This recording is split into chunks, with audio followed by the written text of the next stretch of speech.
నమస్తే, నేను మీ Gopi. Welcome back to our channel. ఈరోజు మనతో వచ్చరికి సీనియర్ జర్నలిస్ట్ జగదేవ్ గారు ఉన్నారు. సార్ నమస్తే. సార్ నమస్తే. సార్, ఈ రాజ్ తరుణ్ లావణ్య ఇష్యూ అనేది రోజు రోజు పెద్దదవుతుంది, తగ్గట్లేదు. సో ముఖ్యంగా నేను ప్రెస్ మీట్ లో లావణ్య గారు ఏమన్నారంటే, రాజ్ తరుణ్కి ఒకటే సంబంధం కాదు, ఇప్పుడు దాకా ఒకటే అనుకున్నాను నేను కూడా, మాలి మల్హోత్రా అనుకున్నా, బట్ ఒకటి కాదు చాలా ఉన్నాయి. ముఖ్యంగా బిగ్ బాస్ ఫేమ్ హర్యానా సబ్ది కొన్ని పేరు బయటకు వచ్చినాయి, వాళ్ళతో గోవాలో బాగా ఎంజాయ్ చేశాడు అంటే కొన్ని వార్తలు వచ్చాయి. సో దీంట్లో నిజం ఎంత? నిజం ఉండొచ్చు, ఎందుకంటే అలాగని దాన్ని సీరియస్ గా తీసుకోవాల్సిన అవసరం లేదు. ఎందుకంటే నేను అంటే కొన్ని గ్రూపుల్లో, వాట్సాప్ గ్రూపుల్లో ఉన్నప్పుడు కొన్ని రకాల ఫోటోలు షేర్ చేస్తుంటారు, నేను చూస్తుంటాను. ఇప్పుడు మన తెలుగులో ఒక ఫేమస్ యాంకర్ తన తోటి యాంకర్లతో సరదాగా షార్ట్లతోనో లేదా బీచ్ లో ఉండాల్సిన డ్రెస్సులు ఏవైతే బికినీ ఏమంటారు కదా, అటువంటి వాటితో తోటి యాంకర్లతోని తోటి నటీనటులతో ఉన్న ఫోటోలు నేను చాలా చూశాను. నేను అవి మార్ఫింగ్ కూడా కాదు, రియల్ గానే ఉండవే. తప్పే ఉంది.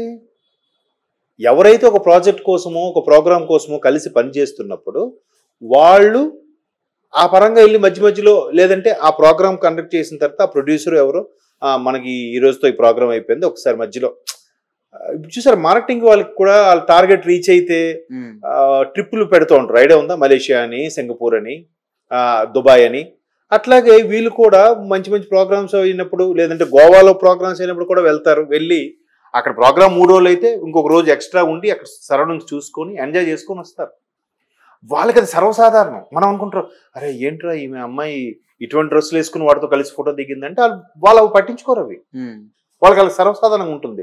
ఒక టీవీ ఛానల్లో పనిచేసే యాంకర్లు, స్టేజ్ మీద ప్రోగ్రామ్ చేసే సర్వసాధారణ ఒక రికార్డింగ్ డాన్స్ ట్రూప్ వాళ్ళు అనుకోవచ్చు, లేదంటే స్టేజ్ ఆర్టిస్టులు అనుకోవచ్చు, అటువంటి వాళ్ళే అలా బిహేవ్ చేసినప్పుడు సినిమా వాళ్ళకి అవి సర్వసాధారణం కదా. ఆయన వెళ్ళినప్పుడు సరదాగా ఫ్రెండ్స్ తో ఎంజాయ్ చేశాడు, తిరిగాడు, వచ్చాడు. దాంట్లో తప్పేముంది? బోల్డ్ ఉంటాయి. ఇప్పుడు ఒక సినిమాలో ఒక అమ్మాయికి తాళి కట్టినట్టుగా సన్నివేశం తీస్తారు, షూట్ చేస్తారు. నిజంగా తాడు కూడా కడతాడు, ముడేస్తాడు, అంటే పెళ్ళి అయిపోయినట్టేనా? అవి చెప్పలేం కదా. సో అట్లాంటివి వాస్తవమా అవాస్తవమా అనేది దాని గురించి మనం మాట్లాడడానికి అది క్వశ్చనే కాదు. ఎందుకంటే సినిమాలో అది సర్వసాధారణం. చాలా మంది ఇప్పుడు హీరోలు హీరోయిన్లు చనువుగా ఉంటారు. కొంతమంది ఇప్పుడు గతంలో ఆర్తి అగర్వాల్ ఉన్నారండి, now she is no more. ఆవిడ కూడా చాలా చాలా మందితో ఎలిగేషన్స్ ఉన్నాయని కూడా వార్తలు విన్నాం. తిరుగుతారు, ఎంజాయ్ చేస్తారు. ఎవరితో ఉన్నదని పేర్లు అనవసరం. Of course she was no more present, మనం మాట్లాడుకోకూడదేమో చనిపోయిన వాళ్ళ గురించి, అది ఆవిడిష్టం. ఈవెన్ సిమ్రాన్ గారు ఉన్నారు, ఆవిడ కూడా కెరియర్లో ఉన్నప్పుడు రకరకాల వ్యక్తులు, చాలా మంది వ్యక్తులతో వీళ్ళతో ఎఫేర్ ఉందని, వాళ్ళతో ఎఫేర్ ఉందని అవి విన్నాం. ఫైనల్గా ఏమైంది? ఎవరినో ఒకటి చేసుకుని సెటిల్ అయి ఉన్నారు. ఇప్పుడు నయనతార గారు ఉన్నారు. నయనతార గారి గురించి కూడా గతంలో ఒక 2-3 ఫేమస్ స్టార్లతో పేర్లు అనవసరం విన్నాం కదా. కెరీర్ స్టార్టింగ్ లో ఎవరితో ఉండేవారు, తర్వాత మధ్యలో ఒక శ్రీరామరాజం సినిమా టైంలో ఆవిడ ఇంకా అదే లాస్ట్ సినిమా అని చెప్పి బాబు గారు కాలు దండ పట్టి నా చివరి సినిమాకి ఎంత మంచి అవకాశం ఇచ్చారు, నేను ఇకపై ఆ సదరు వ్యక్తిని పెళ్లి చేసుకోబోతున్నాను కూడా ఆవిడ స్టేట్మెంట్ ఇచ్చారు. ఏమైన తర్వాత మళ్ళీ అది అక్కడ బంధం తెగిపోయిందో ఏమైంది, మళ్ళీ వేరే వాళ్ళతో పెళ్లి జరిగింది. ఇప్పుడు మనం రీసెంట్గా వేరే వాళ్ళతో పెళ్లి జరిగింది, ట్విన్స్ కన్నారు. మరి ఇప్పుడు యాక్ట్ చేస్తున్నారు కదా. అవి సర్వసాధారణంగా ఉంటుంటాయి. చాలా మంది చాలా అంటే ఇండస్ట్రీలో అది నేను తప్పు అనడానికి లేదు, కానీ ప్రతి ఇండస్ట్రీలో ఉన్నవే. కాకపోతే సినిమా ఇండస్ట్రీ అనేసరికి పవర్ఫుల్ మాధ్యమం కదా, అది పవర్ఫుల్ మీడియా. అందరూ ఇవాళ రేపు జబర్దస్త్ ఆర్టిస్టుల మీదే చిన్నది వస్తే పెద్ద న్యూస్ అయిపోతుంది. చూసాంగా నిన్న మొన్న ఒక జబర్దస్త్ ఆర్టిస్ట్ మీద ఎవరో సోషల్ మీడియాలో ఒక సీనియర్ జర్నలిస్ట్ మామూలుగా మాట్లాడిన దానికి అది పెద్ద వైరల్ అయితే ఆమె రెస్పాండ్ అయింది, నా గురించి నీకు ఏం తెలుసు, ఇలా మాట్లాడేస్తున్నావు, వెనక ముందు ఆలోచించుకోకూడదా అని ఆ సదరు జబర్దస్త్ ఆర్టిస్ట్ మాట్లాడింది. అంతే కదా. ఏదో ఎవరో ఏదో అన్నారని చెప్పి ఇట్లా వైరల్ అవుతున్న ఈ రోజుల్లో ఎంతో కొంత స్టార్ అయినా ఒక సినిమా ఒక హీరోని బేస్, తెలుగు ఇండస్ట్రీలో హీరో బేస్డ్ సినిమాలే కదా, అవునా కదా చెప్పండి. First priority hero, second priority కథ, అంతేనా? థర్డ్ ప్రయారిటీ కథనం అని తీసే విధానము, లేదంటే అది. బట్ ఇప్పుడు మళ్ళీ దాసనారాయణరావు గారు ఏదైతే ఎప్పుడు స్టేట్మెంట్ ఇచ్చారో అలాగా దర్శకుడు బేస్ అయ్యి డైరెక్టర్ ఓరియంటెడ్ మూవీస్ అనేసి వస్తున్నాయి. రాజమౌళి గారి సినిమా అంటే అక్కడ హీరో కాదు, రాజమౌళి గారికి ప్రాధాన్యత. First priority goes to Rajamouli గారు, నెక్స్ట్ హీరో ఇమేజ్ కూడా సెకండ్ కేటగిరీలోకి వస్తుంది.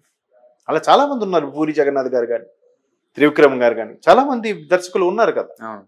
అలాగా ఆ ఇండస్ట్రీలో అన్నాక కలిసి పనిచేసినప్పుడు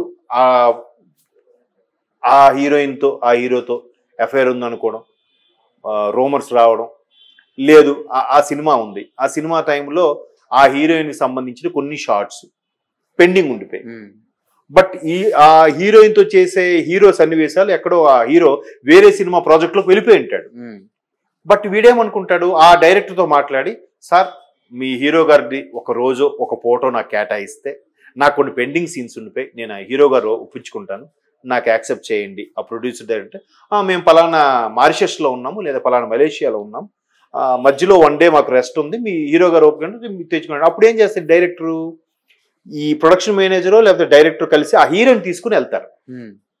సెటప్ అంతా అక్కడే ఉంటుంది, కెమెరామ్యాన్ హీరో అందరూ అక్కడ. హీరోని తీసుకెళ్ళినప్పుడు ఎయిర్పోర్ట్లో ఇద్దరు కనబడ్డానుకో, పలానా డైరెక్టర్తో హీరోయిన్ ఫ్లైట్లో కనబడిందని ఎవడో రాస్తాడు. అక్కడ వెళ్ళే పర్పస్ ఏంటి, పెండింగ్ సీన్స్ లేదా పెండింగ్ సాంగ్ తీయడానికి.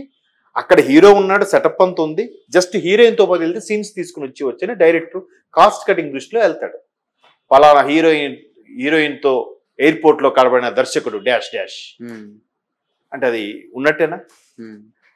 సో లావణ్య అనే వ్యక్తి ఇప్పుడు అందరూ క్వశ్చన్ ఏంటంటే, కొన్ని రకాల ప్రూఫ్స్ ఉన్నాయి వాస్తవం, కొన్ని రకాల ఫొటోస్ ఉన్నాయి వాస్తవం, పోలీసులకు చూపించింది ఆవిడ సోషల్ మీడియాలో కూడా మనం చూసాము.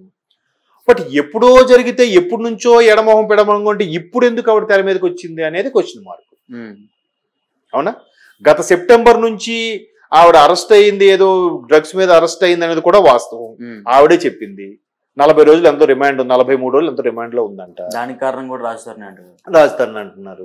మరి అప్పుడు రాజధాని ఎందుకు అరెస్ట్ చేయలేదు?